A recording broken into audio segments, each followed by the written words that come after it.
Hello, I'm Hannah, and this is Hannah's Books. Welcome to 2026.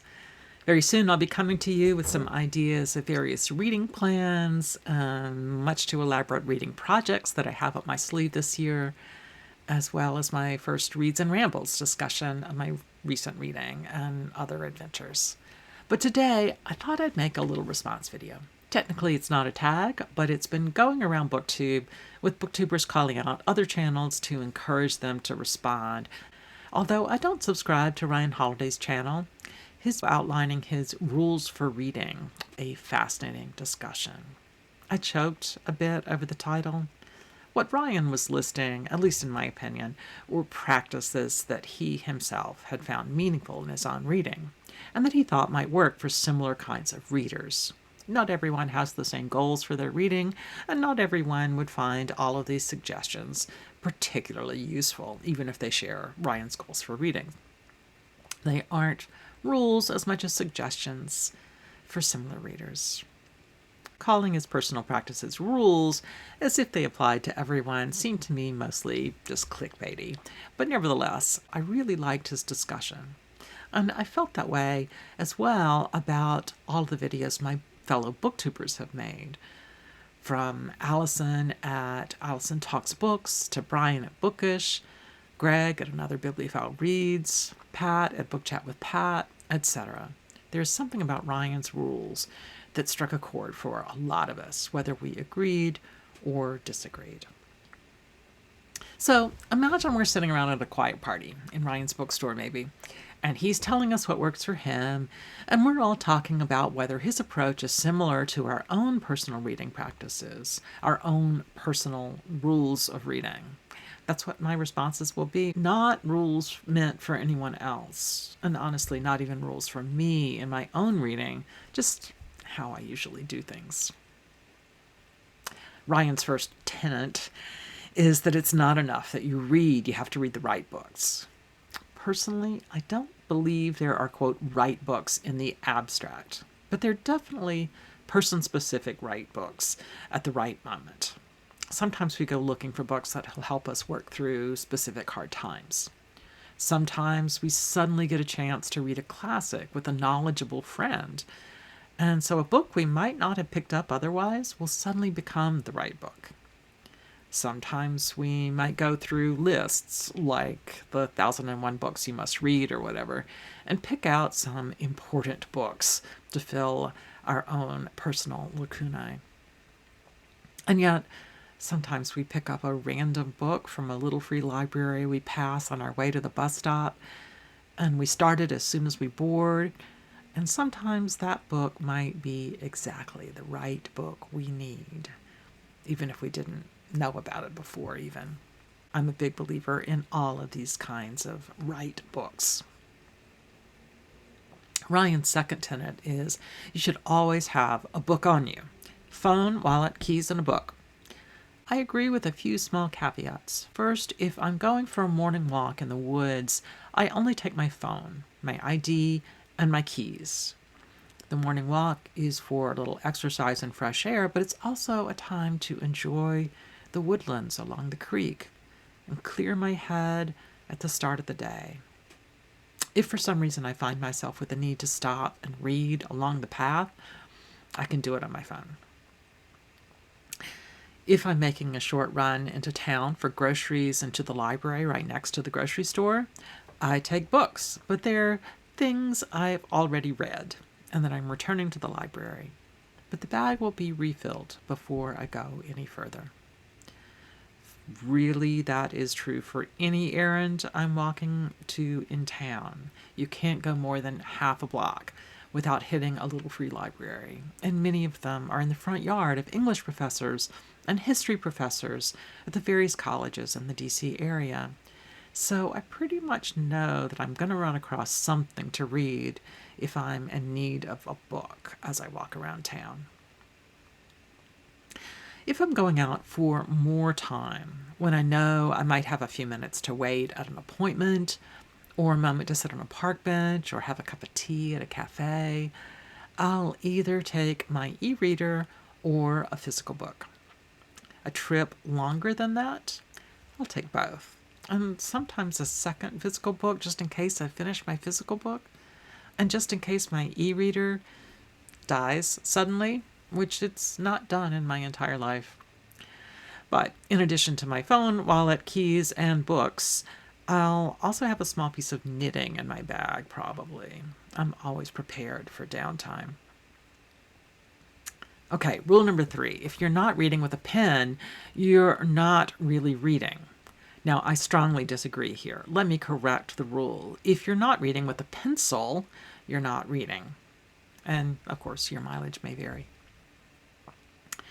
The next rule Ryan mentions is books are not precious things. It should look like you've read the book. Mark it up and fold the pages and beat them up.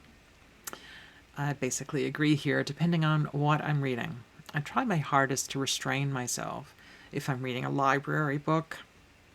And I tend to write a lot more in nonfiction and, let's call them classics, than I do in contemporary fiction. I regularly write in the margins of my books. I make stars and checks and dots along the text blocks and dog-ear pages sometimes, especially if there are just a few pages I know I want to go back to immediately, like to read a passage aloud on BookTube. But I must admit, I do have some books that I try to keep pristine.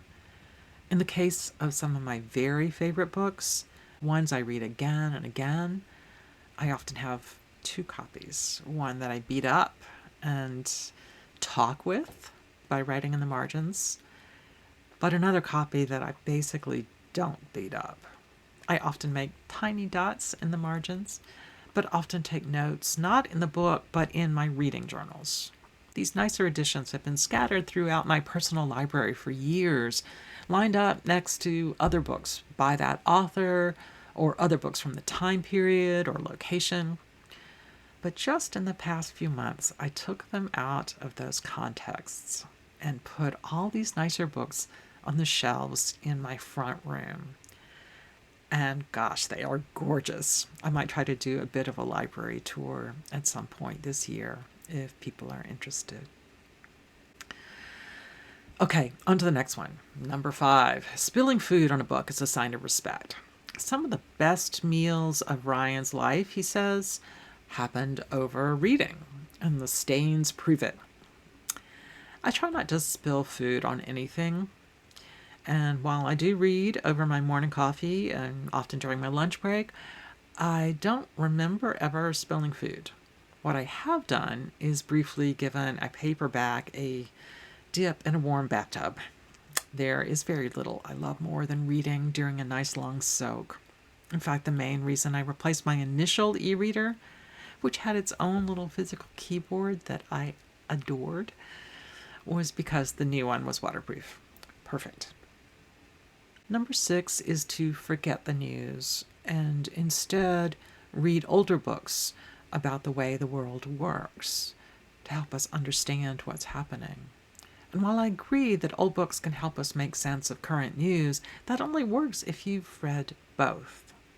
I've always been a news junkie, and honestly, rarely has there been a time when I felt that it was more important to follow daily news than it is now, both local, which for me is Washington, D.C., and national and international.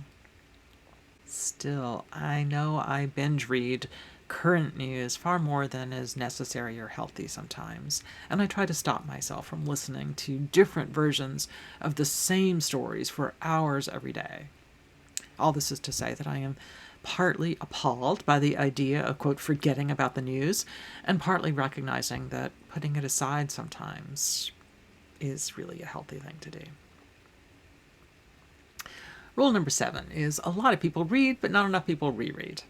Well, I've always been a rereader, although I don't tend to use that word unless I'm talking about the specific difference between reading for the first time and reading books again after that. I just call it all reading. I've always done a lot of rereading, but as I've gotten older, I feel even more called to read books I haven't read or thought about in years. I've been thinking about that call or that urge to reread as I try to think what might be on my list in 2026. I'll try to talk about that very soon. Rule 8 is that rereading is the best way out of a reading slump or dry spell. Instinctively, that makes sense to me.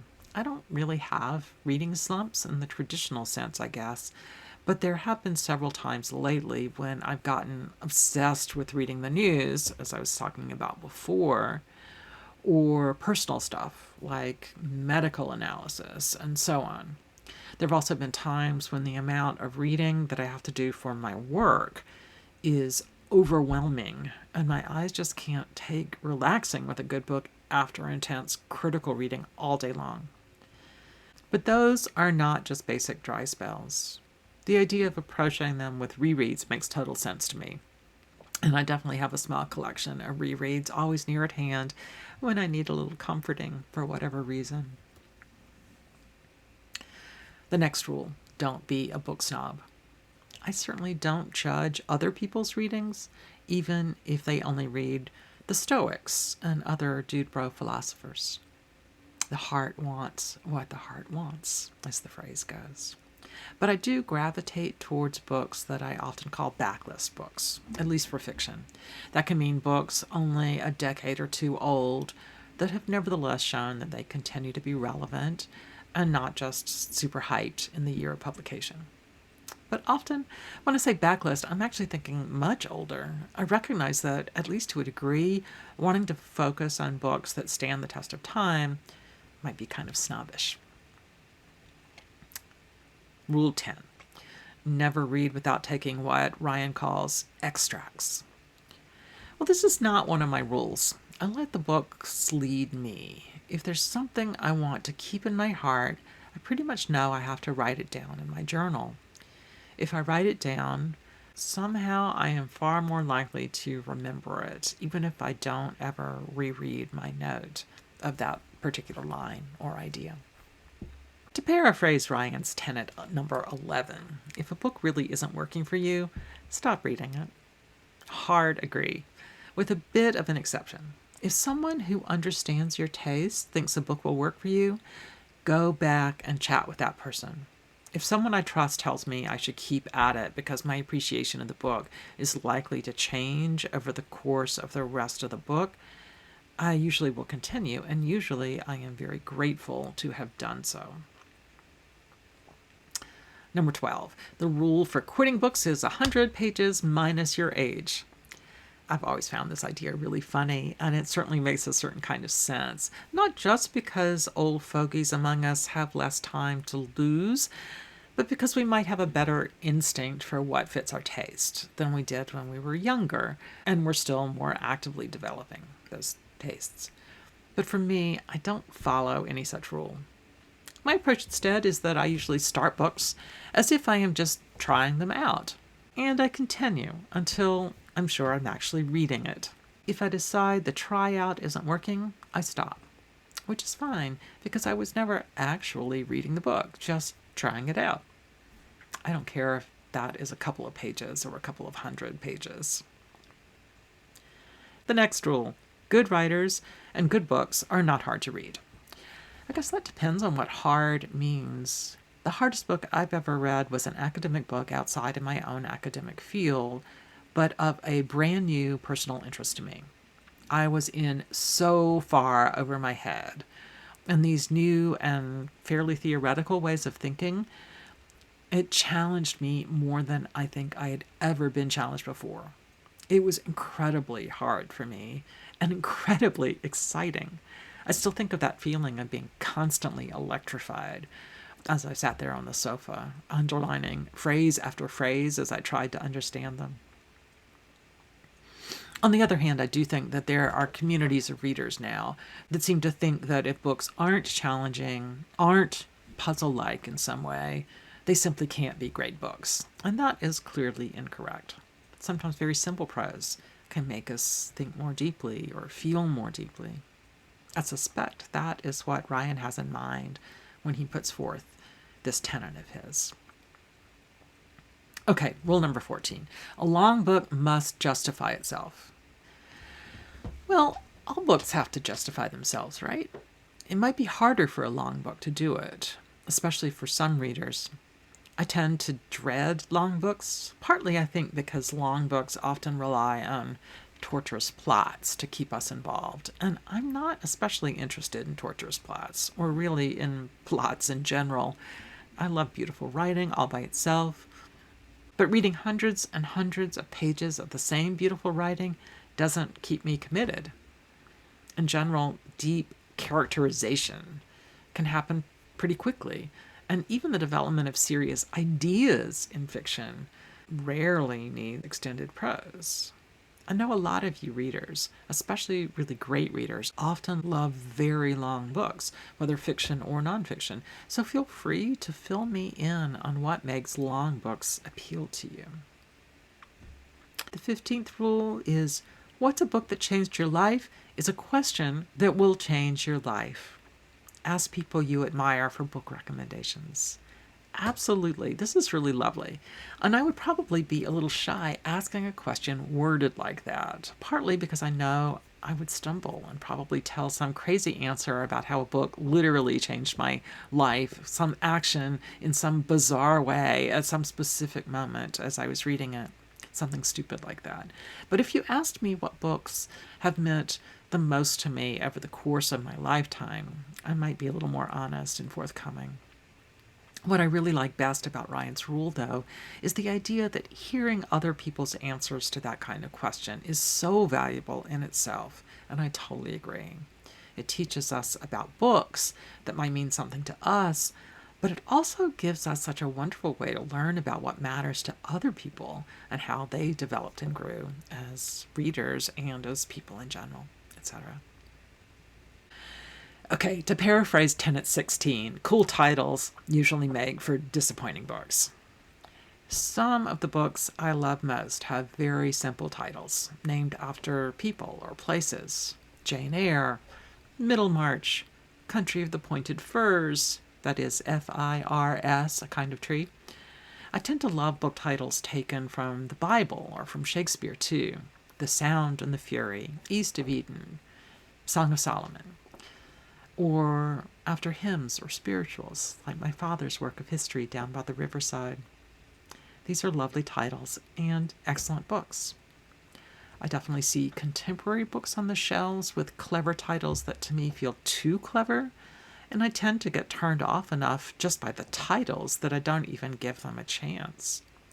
Then there are book titles that are takeoffs on other titles, all of which make me smile, even if I don't pick up the book.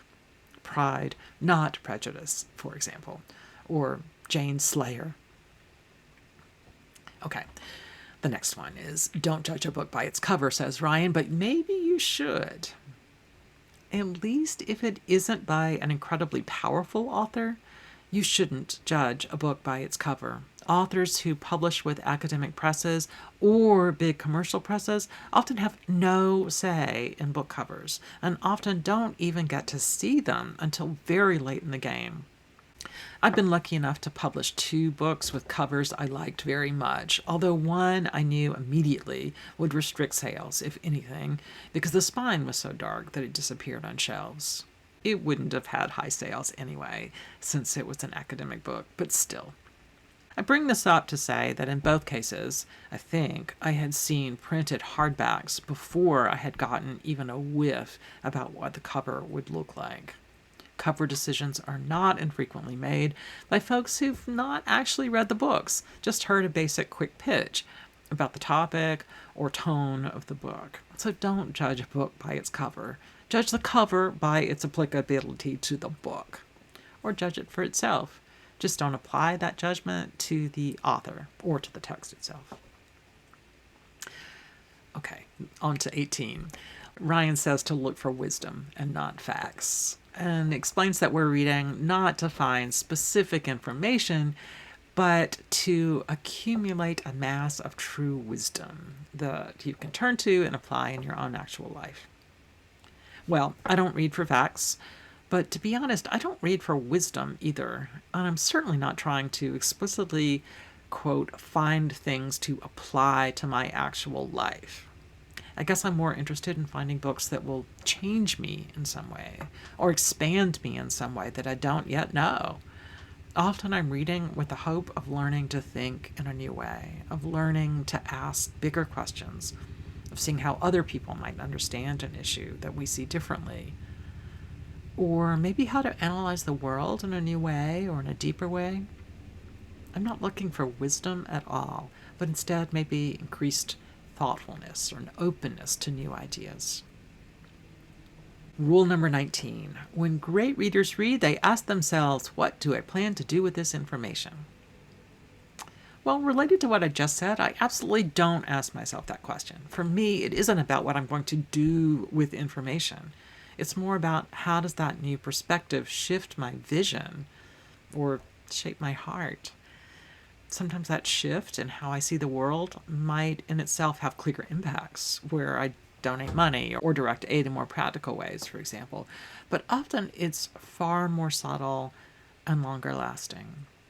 Maybe I'll forever be more open to people with backgrounds and stories that I had not understood before that book, etc. I'm not using that information I just read. It's just teaching me to grow. Okay, the next rule. In every book you read, try to find your next one in its footnotes or bibliography. While I don't try to do it necessarily, I definitely find myself putting check marks next to titles in the footnotes all the time, then heading to my local library's online catalog and putting those books immediately on hold or looking up articles in online databases. The next rule. When you find an author you love, read all the books they've written. I slightly resist Ryan's emphasis on all in this rule, but in the basic meaning, yes, when I love a couple of books by an author, I do certainly search out more by that author. I used to have quite a completionist streak, and at some point decided that if a particular book had an absolutely awful reputation or sounded like something that I would normally avoid like the plague for some reason, I didn't have to pick it up just because it was written by an author that I usually appreciate. Rule number 22. If you see a book you want, buy it. Books aren't luxuries or splurges, but instead necessities. Don't worry about the price. Okay, I agree that reading is not a luxury, but sometimes particular books are luxuries. I am a very heavy user of my various local public libraries and interlibrary loan too. If I know I want to read a book, but I don't know yet that I want to own a book and have it on my shelves going forward, I try very hard not to buy it. Instead, I save my limited money so I can buy things I actually want to live with, not just read once. Rule number 23. Speed reading doesn't work. You have to put a lot of time into reading. Some people read a lot faster than other people without it being speed reading. I used to be a much faster reader myself than I am now.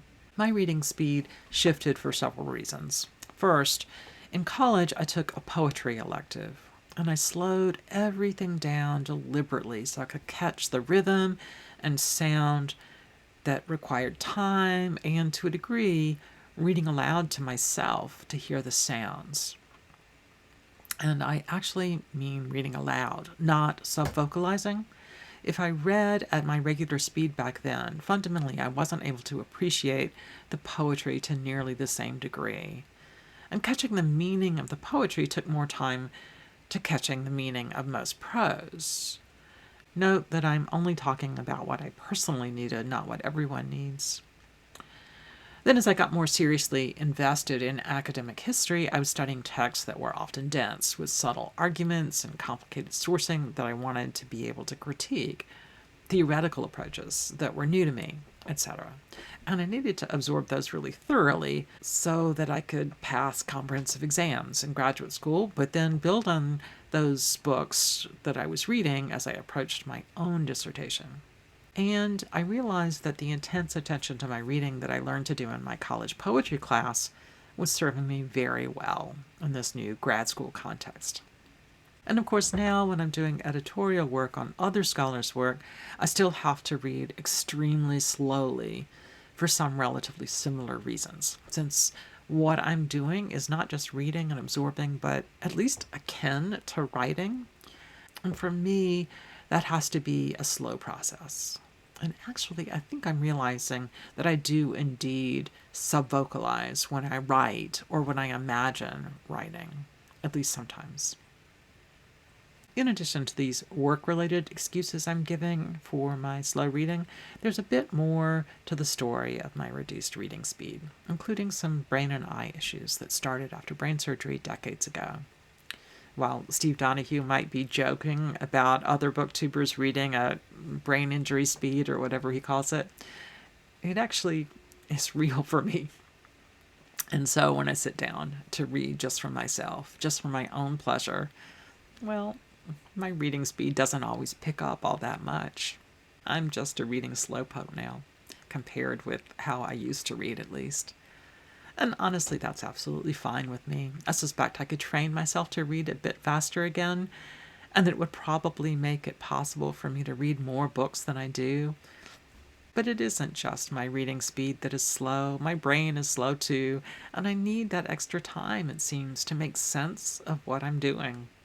I should be clear and say that compared to most people in our society, I'm still quite a fast reader, but I'm not especially fast within the seriously bookish community. I'm very envious of people who can think quickly. On the other hand, I don't especially envy people who just plow through books faster than I do if they aren't reading critically and deeply. But there are certainly a lot of people here on BookTube, among my academic friends around the world too, and even just in my neighborhood, who read more seriously than I do, and at the same time much more quickly than I do, and it is that skill that I envy. I've not really addressed the real question, have I? Speed reading, when done at the expense of deep reading, is not a scam, maybe, but certainly a loss. But some books don't necessarily repay super serious reading, and for a reader to be able to draw that distinction and pick up the pace, at least in those situations, seems like a skill worth developing. The 24th rule: your aim as a reader is to understand why something happened. The what is secondary. Ryan then talks about how he tries to find summaries and explications before he begins new books. It means he won't have to waste time figuring out what is going on. Yes, yes, yes. I put together a video a while ago with a name something like In Defense of Spoilers. I'll try to find it, talking about this very issue. I'll link to it down below. Basically, if you have some knowledge of what the basic plot is, it becomes quite possible to start seeing how the author is making the magic as you go along. It's almost like the ways you can see so much more in a book on the second reading of it. At least for those of us who are slower readers and can't read every book twice without limiting our reading even further, that is tremendously useful.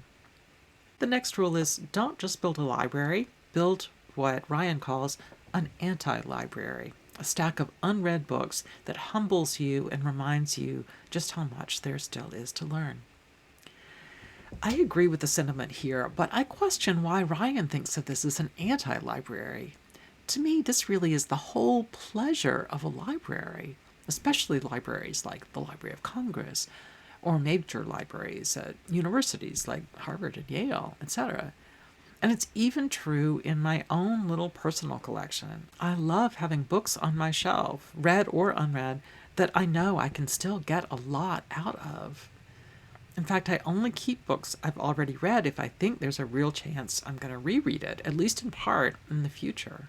I just don't have space for books I think I'm finished with.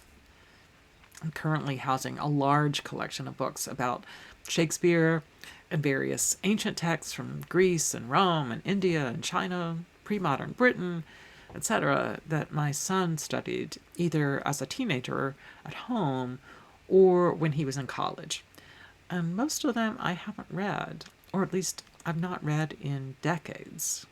My kid keeps the books here not for my sake, but because he lives in a temporary-ish place and still has easy access to the library of a major university right now. Every year I tackle a few of his big classics. This year, I'm thinking about reading several particular things. So I went upstairs to his shelves to see if there were copies there. And sure enough, not only was each work there, but there were several different translations of each work. I love having all those opportunities, all these promises on the shelves around me. But more on that soon, as I've said before. Number 26, wisdom is wisdom. Learn from it, no matter who says it. Read the works of authors with whom you disagree. I agree. We learn so much from people with radically different ways of seeing the world. Sometimes they might change how we see particular issues, but even when they don't, these different approaches help us understand the issues more deeply and be able to have more nuanced discussions across whatever borders divide us. Number 27, if you always agree with the authors you read, you're not reading diversely or critically enough.